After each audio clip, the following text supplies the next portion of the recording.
وَاتَّبِعُونَ لِلْمَهْدِي یعنی سلطان کا معلوم ہوا کہ عرب کے مشرقی علاقے میں کہیں وہ پہلے نظام قائم ہو چکا ہوگا۔ ایک اور حدیث میں آتا ہے کہ جس پہ گویا کہ پیشین گوئی ہے کہ یروشلم مسلمانوں کے ہاتھوں سے نکلا ہوا ہوگا اس وقت جیسے کہ آج ہے۔ حدیث کے الفاظ یہ ہیں کہ یخرج من خراسان رایات سود لا یردها شیء حتی تنصب بإیلیا، خراسان کے علاقے سے سیاہ پرچم لے کر فوجیں چلیں گی اور یہ پرچم جا کر سیدھے یروشلم میں نصب ہو جائیں گے، کوئی ان لشکروں کا رخ موڑ نہیں سکتا۔ آج وہ یروشلم یہودیوں کے قبضے میں ہے اور کوئی دن کی بات ہے، اندیشہ ہے کہ مسجد اقصی جو ہے وہ شہید کی جائے، وہ اپنا سیکنڈ ٹیمپل جو ہے بلڈ کرنا چاہتے ہیں، نقشے تیار ہو چکے، ہر چیز اس کے لیے جو ہے پورا اہتمام ہو چکا۔ بہرحال یہ کوئی اشارات ہیں جو احادیث ہمارے پاس ہے حوالوں کے ساتھ جو اس کے اندر درج ہے۔ اب مشرق میں الحمدللہ کہ ہندوستان بھی مشرقی میں تھا، پاکستان اب مشرق میں ہے، افغانستان مشرق میں ہے۔ خراسان کا لفظ آیا ہے تو خراسان جو ہے حضور کے زمانے میں ایک بہت بڑے علاقے کا نام تھا،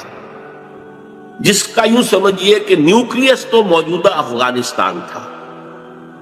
کچھ علاقہ پاکستان کا بھی اس میں شامل تھا، جو مالاکنڈ ڈویژن ہے پاکستان کا شمالی، جہاں وہ شریعت کی تحریکیں چلتی رہتی ہیں اور بڑا وہاں پر جو ہے ہنگامہ بھی رہا ہے۔ اور یہ تھوڑا سا علاقہ ایران کا بھی شامل تھا جو اب بھی خراسان کے پروونس کی حیثیت سے وہ جانا جاتا ہے، اور پھر یہ کہ یہ ترکی ریاستیں بھی اس کے اندر شامل تھی، یہ خراسان اس کے بارے میں فرمایا کہ وہاں سے پہنچے جائیں۔ اس کے علاوہ ایک حدیث کوئی ہے کہ جس کا حوالہ مجھے نہیں مل سکا، لیکن یہ کہ علامہ اقبال نے چونکہ اس کا اشارہ کیا ہے کہ میرے وطن کو آئی ٹھنڈی ہوا جہاں سے، میرا وطن وہی ہے، میرا وطن وہی، جبکہ وہ ہندوستان کا جو ہے راگ الاپ رہے تھے، اس کو بھی کہا میرے عرب کو آئی ٹھنڈی ہوا جہاں سے۔ میں نے بعض عربوں سے وہاں میرا چونکہ ملاقات کا موقع ملتا ہے امریکہ وغیرہ میں، تو ہر ملک سے جو ہے لوگ آئے ہوئے ہیں، وہ کہتے ہیں ایسی حدیث کہ حضور نے فرمایا تھا مجھے ہندوستان کی طرف سے ٹھنڈی ہوا آ گئی۔ بہرحال لیکن اس کا چونکہ حوالہ نہیں ملا ہے تو میں نے صرف یہ کہ علامہ اقبال کے شعر کے حوالے سے تو معلوم ہوتا ہے کہ اس مشرقی خطے کے اندر وہ نظام پہلے قائم ہوگا اور پھر یہاں سے وہ پھیلے گا۔ چنانچہ ایک اور تیسری حدیث سے میں آپ کو مل جائے گی، حضور نے فرمایا میری امت کے 2 لشکر وہ ہیں کہ جن کو اللہ تعالیٰ نے پیش کی طور پر جو بھی ان میں شریک ہوگا جہنم کی آگ سے چھٹکارے کا پروانہ دے دیا۔ اصابتان من امتی احرزہم اللہ من النار، ایک وہ ہوگا جو ہندوستان پر حملہ آور ہوگا، دوسرا وہ ہوگا کہ جو دجال کے ساتھ جنگ کرنے کے لیے حضرت مسیح کے پاس پہنچے گا، حضرت مسیح کے ساتھ دینے کے لیے۔ اب اس سے بھی گمان یہی ہوتا ہے کہ یہی خراسان کا علاقہ، یہ افغانستان، اس کے ساتھ ملحق پاکستان، یہاں سے ظاہر بات ہے کہ پھر ہمیں ہندوستان کو بھی فتح کرنا ہوگا، یہ دارالاسلام رہا ہے۔ تو گویا کہ ایک حدیث میں 2 لشکروں کا ذکر جمع کرنا جو ہے اشارہ کر رہا ہے کہ یہ اس دور سے متعلق ہے، ورنہ یہ کہ ہندوستان پر تو بہت سے لشکر آئے ہیں، محمود غزنوی بھی آئے ہیں، ان کے حملے ہوئے ہیں، محمد غوری بھی آئے، سب سے پہلے محمد ابن قاسم آئے ہیں، تو یہ تو بہت لوگ آئے ہیں۔ لیکن یہ کہ اصل میں ایک حدیث میں 2 کا جمع ہونا جو ہے وہ ادھر اشارہ کرتا ہے کہ یہ اس وقت جب کہ ایک نیوکلیس بن چکے گا خلافت اللہ منہاج نبوہ کا، تو جیسے جزیرہ نما عرب سے شرق و غرب میں فوجیں چلی تھی، ایسے ہی مشرق میں ہمارے ہندوستان ہے، اور مغرب کے اندر جو ہے یہ ہوتے ہوئے اور ایلیا تک وہ فوجیں پہنچ جائیں گی اور یروشلم جو ہے اس کو یہودیوں کے قبضے سے واگزار کرائیں گی۔ یہ احادیث اس میں موجود۔ لیکن اب جو میرے اس دعوت نامہ جو اب میں جس کا تذکرہ کر رہا تھا اس کا دوسرا حصہ شروع ہے۔ ادھر پاکستان اسی مقصد سے حاصل کیا گیا تھا کہ یہاں اسلامی نظام یعنی خلافت قائم کی جائے گی، لیکن ہم اپنی بدعمالیوں کے باعث تاحال مخالف سمت میں سفر کر رہے ہیں، اور اب حالات بتا رہے ہیں کہ تخت یا تختہ کے مصداق یا یہاں خلافت قائم ہوگی اور یہ عالمی خلافت کا نقطہ آغاز بنے گا، یا پھر یہ ملک ختم ہو جائے۔ گویا اب معاملہ دوڑو زمانہ چال قیامت کی چل گیا والا ہے اور فوری طور پر قبر کسنی لازم ہے۔ اس دعوت نامے کے اس مرکزی حصے کے بارے میں آج اس وقت کچھ ذرا تفصیل سے گفتگو کرنا چاہتا ہوں، اور یوں میں کہہ سکتا ہوں اس وقت کہ سلطنت خداداد پاکستان یا ملت اسلامیہ پاکستان کا ایک مرثیہ ہے جو مجھے کہنا ہے موجودہ حالات کے پیش نظر،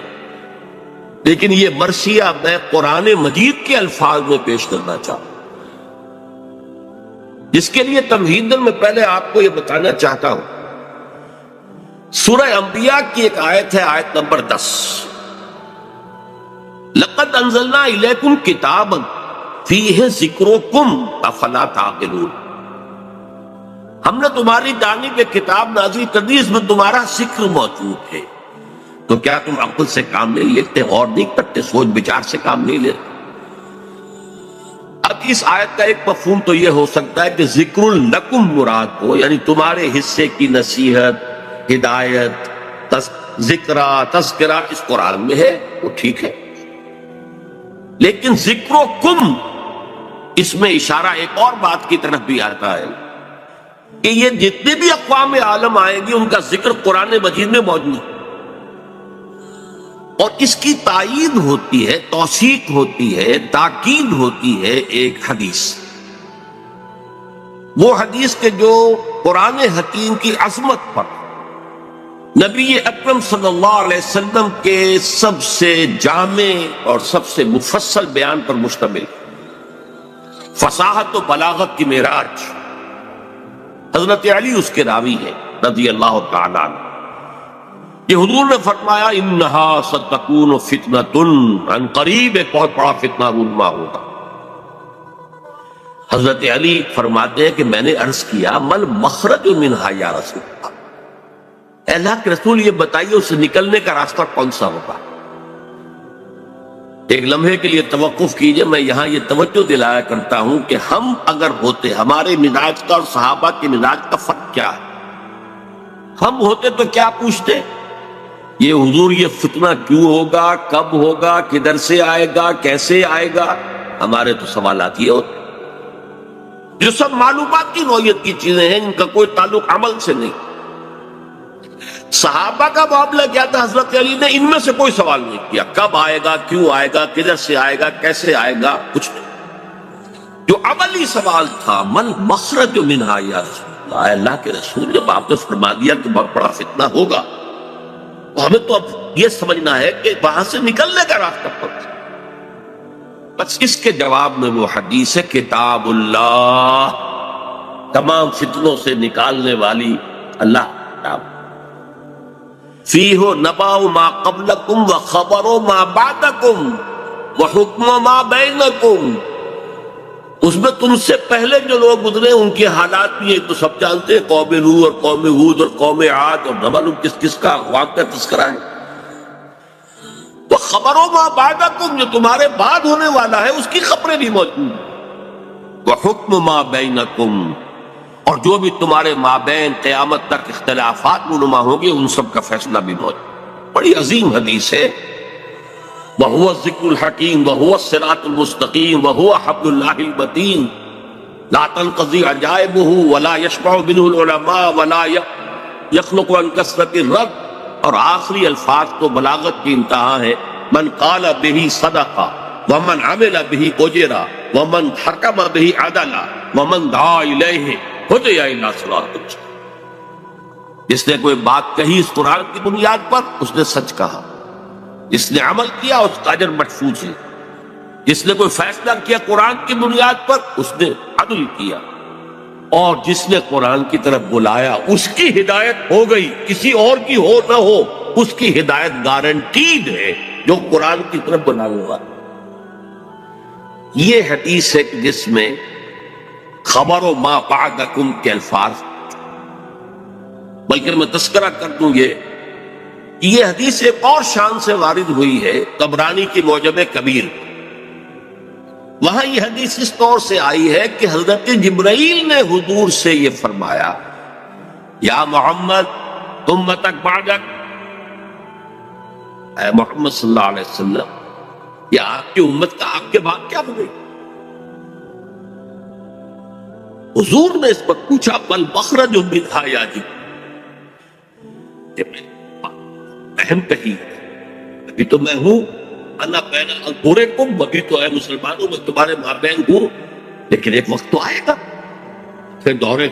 نبوت کے خاتمے کی خبر حضور نے دی تھی تو وہ آپ نے وصال کی خبر دی تھی، جانا ہے تجھے، انک میت و انہم میتون، قرآن مجید میں، لیکن اس کا حل کیا ہو؟ تب انہوں نے کہا ہے کتاب اللہ فیہ نبأ من قبلکم و خبر ما بعدکم و حکم ما بینکم، یہ پوری یہ ایک اور ہی شان کے ساتھ یہی روایت ہے۔ وقت میں اس حوالے سے آپ کے سامنے قرآن حکیم کی 6 آیات، اور عجیب یہ حسن اتفاق ہے، سورہ اعراف کی آیات ہیں 175، 176، 170، اور سورہ توبہ کی آیات ہیں 100 نکال دیجئے، 75، 76، 70۔ یہ آئینہ ہے اس وقت میرے اور آپ کے لیے، ملت اسلامیہ پاکستان کے لیے، سلطنت خداداد۔ دیکھیے سورہ اعراف میں فرمایا وَاتْلُ عَلَيْهِمْ نَبَأَ الَّذِي آتَيْنَاهُ آيَاتِنَا فَانسَلَخَ مِنْهَا فَأَتْبَعَهُ الشَّيْطَانُ فَكَانَ مِنَ الْغَاوِينَ۔ اے نبی، ان کو آپ اس شخص کی خبر سنائیے جسے ہم نے اپنی آیات عطا کی تھی، لیکن وہ ان سے نکل بھاگا، پھر شیطان اس کے پیچھے لگ گیا، اور پھر وہ انتہائی گمراہ لوگوں میں سے۔ وَلَوْ شِئْنَا لَرَفَعْنَاهُ بِهَا، ہم چاہتے تو ان آیات کے ذریعے سے، ان کی بدولت ہم اسے اور بلند کرتے، اس کا مقام، اس کا رتبہ اور اونچا۔ وَلَكِنَّهُ أَخْلَدَ إِلَى الْأَرْضِ، مگر وہ تو زمین کی طرف ہی بیٹھتا اور دھستا چلا گیا۔ فَمَثَلُهُ كَمَثَلِ الْكَلْبِ، اس کی مثال تو کتے کی سی ہے، ان تحمل علیہ یلہث، اگر اسے دھتکارو، کوئی ڈھیلا، کوئی لکڑی اس کی طرف اٹھاؤ مارنے کے لیے، تب بھی وہ ہانپتا رہتا۔ ان تترکو یلہث، زبان اس کی نکلی ہوگی، اس سے راج ٹپک گئی ہوگی، چھوڑے رکھو گے تب بھی۔ ذالک مثل القوم الذین کذبوا بآیاتنا، یہی مثال ہے اس قوم کی کہ جس نے اپنے رب کی آیات کو جھٹلایا۔ فَاقْصُصِ الْقَصَصَ، تو اے نبی آپ یہ واقعہ بیان کر دیجئے، لعلہم یتفکرون، شاید کہ وہ غور کریں، سوچ بچار سے کام لیں۔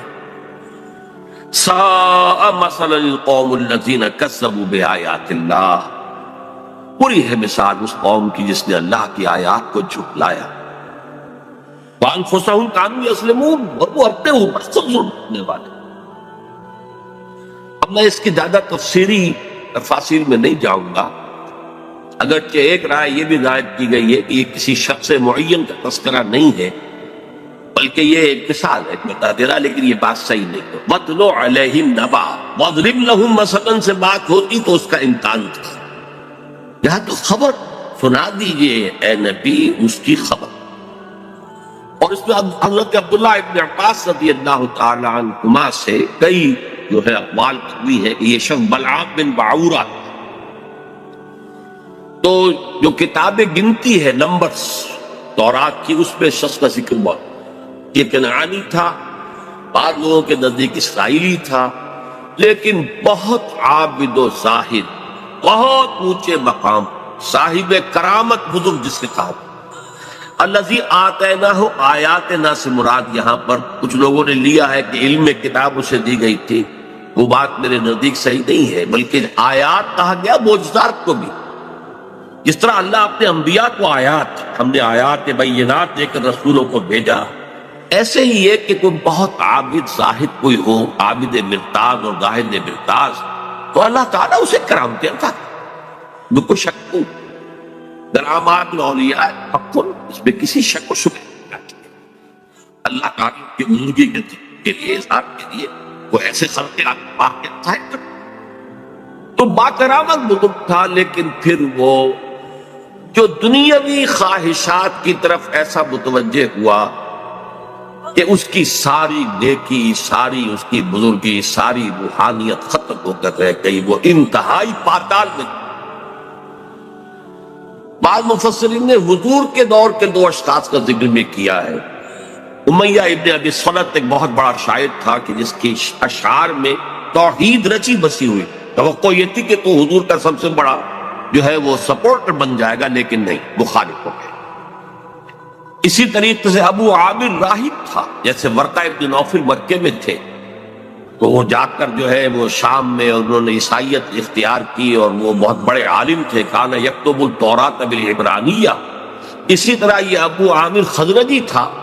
اور یہ بھی عیسائی ہو گیا تھا، شام میں رہا، اور پھر یہ بہت بڑا زاہد اور عابد اور عالم شخص تھا، لیکن یہی بدترین دشمن ہو گیا محمد رسول اللہ کا، جبکہ ورقہ ابن نوفل نے جو ہے حضور کی تصدیق کی تھی جب حضرت خدیجہ رضی اللہ تعالی عنہا لے کر گئی تھی حضور کو کے پاس۔ پر میرے نزدیک یہ بلعام بن معورہ ہی کا تذکرہ ہے جو ہو رہا ہے کہ وہ بہت با کرامات بزرگ تھا، لیکن زمینی خواہشات دو سب سے نمایاں، بطن، پیٹ کھانے کو مانگتا ہے، یہ انسان کی بہت بڑی، اس لیے کہ ظاہر بات ہے جو پریزرویشن آف دی سیلف ہے، اپنے بقا کے لیے اسے غذا چاہیے، لیکن اس کے ساتھ اٹھارہ بھی لگا ہوا ہے، یہ اس کے ساتھ اضافی شے ہے۔ اور دوسری ہے جنسی خواہش، شہوت، پریزرویشن آف دی اسپیشیز، اپنی نسل کو برقرار رکھنے کے لیے۔ یہ دونوں جو ہیں حرصیں انسان کے اندر جب یہ اعتدال سے بڑھتی ہیں تو تباہی کا ذریعہ۔ لیکن یہاں نوٹ کیجئے کہ ایک شخص جسے اللہ نے اپنی آیات عطا کی، صاحب کرامت بزرگ تھا، لیکن وہ اس سے نکل بھاگا، اور یہاں فرمایا پھر شیطان اس کے پیچھے لگ، اور یہ بہت اہم نکتہ ہے، یعنی اولاً نہیں شیطان کے اغوا سے کوئی شخص جو ہے وہ گمراہ ہوا کرتا۔ قرآن مجید میں صاف یہ بات آئی ہوئی ہے، ان عبادی لیس لک علیہم سلطان، دیکھو تمہیں ہم مہلت تو دے رہے ہیں، قیامت تک کے لیے تمہاری زندگی طویل ہوگی، اور تم ہمارے بندوں کو جس طرح چاہو گمراہ کرنے کی کوشش کرنا، لیکن تمہیں اختیار کوئی حاصل نہیں ہو، اختیار اسے حاصل نہیں۔ تو جو شخص خود اپنی جو ہے داخلی غلط تقاضوں کے تحت غلط راستہ اختیار کرتا ہے، پھر شیطان اس کے پیچھے لگ جاتا، فَأَتْبَعَهُ الشَّيْطَانُ، تو شیطان اس کے پیچھے لگ گیا، فَكَانَ مِنَ الْغَاوِينَ، پھر وہ ہمارے ہاں جو کولوکیل لینگویج میں پھر برے کو گھر تک پہنچا کر رہتا ہے، وہ پھر آخری درجے تک پہنچا کر ہی وہ بس کرتا ہے، تو اس درجے تک بلعام بن معورہ پہنچ گیا۔ وَلَوْ شِئْنَا رَفَعْنَاهُ بِهَا، ہم چاہتے تو اسے اور بلند کرتے، اس کے اور مقام اونچا ہو، وَلَكِنَّهُ أَخْلَدَ عَلَى الْأَرْضِ، وہ تو زمین میں دھستا چلا گیا۔ زمین سے مراد وہی زمینی خواہشات، نفسانی خواہشات۔ فَمَثَلُهُ كَمَثَلِ الْكَلْبِ، اس کی مثال کتے کی۔ اب کتا وہ جانور ہے، حیوانات، پیٹ اور جنس دونوں شہوتیں اس میں انتہا کو پہنچے، لہذا چاہے خوب پیٹ بھرا ہو کسی صاحب کا یا کسی میم کا کتا ہو، خوب گوشت کھا کے گھر سے نکلا ہو، لیکن پھر بھی وہ باہر جائے گا تو ہر شے کو سن لے گا کہ شاید کوئی کھانے کی چیز، یہ اس کی یعنی سمجھ جبلت کے اندر تھا۔ یہاں تک کہ آپ اس کو کوئی ٹھیکنا ماریے مارنے کے لیے تو وہ اس کو بھی سن لے گا کہ شاید اس میں کوئی کھانے کی کوئی شے موجود ہو، چلے گا بھی تو ادھر ادھر ہوتا ہوا، سنگتا ہوا، اور وہ اپنی شرمگاہ کو چاٹتا رہتا۔ دونوں جو حرصے ہیں اس کے اندر انتہا کی، اور اس کا پھر ظہور کیا ہوتا، زبان ہر وقت نکلی ہوئی ہے، ہانپ رہا ہے، ہر وقت ہانپ، پیٹ بھرا ہو تب بھی ہانپ رہا ہے، اور پیٹ خالی ہو تب بھی ہانپ رہا ہے، تھکا ہوا تب بھی ہانپ رہا ہے، کھڑا ہوا تب بھی ہانپ رہا ہے، زبان نکلی ہوئی ہے اور اس کے اندر سے راڑ۔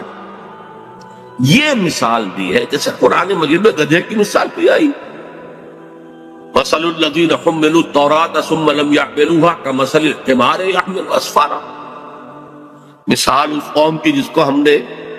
تورات عطا کی تھی، حامل تورات بنائی گئی تھی، وہ قوم پھر اس نے اس کا حق ادا نہیں کیا، اس گدھے کی سی مثال ہے جس پر کتابوں کا بوجھ نہ ہو، ایسے یہ گدھے کی مثال دی گئی ہے۔ اس کے بعد فرمایا ذالک مثل القوم الذین کفروا، یہ صرف ایک فرد کا معاملہ نہیں، پوری قومیں بھی اس تمثیل پر پوری اترتی ہے، اور اسی ڈسکرپشن کے اوپر وہ پوری اترتی ہے۔ کذبوا بآیاتنا، جو ہماری نشانیوں کو جھٹلا دے. فقصص القصص، تو اے نبی آپ یہ قصہ سنا دیجئے لعلہم یتفکرون، شاید کہ غور کریں. آج میں آپ کو قصہ سنا رہا ہوں پاکستان کا، کس طور سے ان آیات پر منطبق ہو رہا ہے. شاید کہ آپ غور کریں، سوچیں، شاید کہ آپ کے اندر کوئی امنگ پیدا ہو جائے کسی عمل کی، جد و جہد کی. سا مثلا القوم الذین کذبوا بآیاتنا، آخری آیت بری مثال ہے اس قوم کی جس نے ہماری آیات کو جھٹلایا. وَكَانُوا أَنفُسَهُمْ يَظْلِمُونَ، وہ اپنے اوپر ہی ظلم کرتے رہے. ظاہر بات ہے ہمارا کسی نے کیا بگاڑا. اب اندازہ کیجئے پاکستان وہ ملک ہے اس روئے ارضی پر جو بہت بڑی بڑی اللہ کی نشانیوں کے ساتھ وجود میں آیا. سب سے پہلی نشانی 27ویں رمضان کو اس کا قیام عمل میں آیا، اور جو بہترین رات ہو سکتی، فیہا یفرق کل امر حکیم، جس میں کہ تمام جو بھی اللہ تعالیٰ کے پختہ فیصلے ہیں وہ کیے جائیں. پاکستان 27ویں شب رمضان مبارک کی، اس میں اس کا وجود. پھر غور کیجیے کیسے قائم. کوئی امید کچھ عرصے پہلے بھی نہیں تھی کسی کو کہ پاکستان قائم. عام طور پر سمجھا گیا تھا یہ مسلم لیگ نے بارگیننگ کے لیے اتنی بڑی بات کر لی ہے، وہ لے دے کر معاملہ ہو جائے گا. اور سب سے بڑی بات یہ کہ خود ایک سال پہلے Quaid Azam cabinet mission plan کو تسلیم کر چکے. اس کا کیا مطلب تھا کہ کم سے کم 10 سال کے لیے ایک آزاد پاکستان کا وجود مؤثر ہو گیا. نظری طور پر 10 سال کے بعد امکان تھا، لیکن ایک مرتبہ مرکزی حکومت ایک وحدت کے ساتھ اگر وجود میں آ جاتی تو پنڈت نہرو نے جو کہا تھا سچ تو وہی تھا. نکل جاتی ہے جس کی منہ سے سچی بات مستی میں، اس نے وہ سچ کہہ دیا، جس کی وجہ سے پھر قائد اعظم نے جو ہے جو تسلیم کر لیا تھا کیبنٹ مشن پلان کو، پھر اس سے آپ نے رجوع کیا کہ اس نے کہہ دیا تھا ایک دفعہ بن جائے پھر کون کسی کو علیحدہ عہدہ دیتا ہے. اس پر پھر قائد اعظم نے پسپائی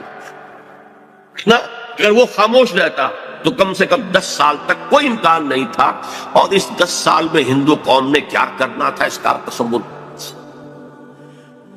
پھر سوچئے پاکستان قائم ہوا، ہندو قوم ہمارے سے کس قدر تعداد میں زیادہ، تعلیم میں زیادہ، دولت میں زیادہ، تنظیم میں کس قدر منظم قوم، کس قدر تعلیم یافتہ، کتنی ان کے اندر جو ہے ایک یکجہتی موجود تھی. پھر کانگریس جیسی جماعت بہت بڑی جماعت، تو کوئی شک نہیں، بہت بڑی عوامی جماعت جس کے ساتھ یہ کہ لیڈرز کی سیکنڈ لائن کی ایک یوں سمجھیے کہ ایک بڑی قطار موجود تھی. یہ نہیں تھا کہ مسلم لیگ بس ایک بگولے کی طرح ایک تحریک کے طور پر اٹھی ہے، اس نے جو بھی حاصل کر لیا، ورنہ مسلم لیگ اصل میں ایک جماعت کی شکل میں منظم ہو ہی نہیں پائی تھی. یہی وجہ ہے کہ پتاشے کی طرح گھل گئی پاکستان میں. لیکن یہ کانگریس اور گاندھی جیسا، ہم بہرحال اس کے بارے میں جو بھی رائے رکھتے ہوں، لیکن یہ ہندوؤں کا مہاتما اور پوری دنیا کے اندر اس کی ایک عظمت جو ہے تسلیم کی جاتی. اور چند مہینے پہلے اس نے کہا تھا کہ پاکستان سے میری لاش پر بن سکتا. ہندو جیسی قوم، گاندھی جیسا لیڈر. اچھا دوسری طرف یہ ہمارے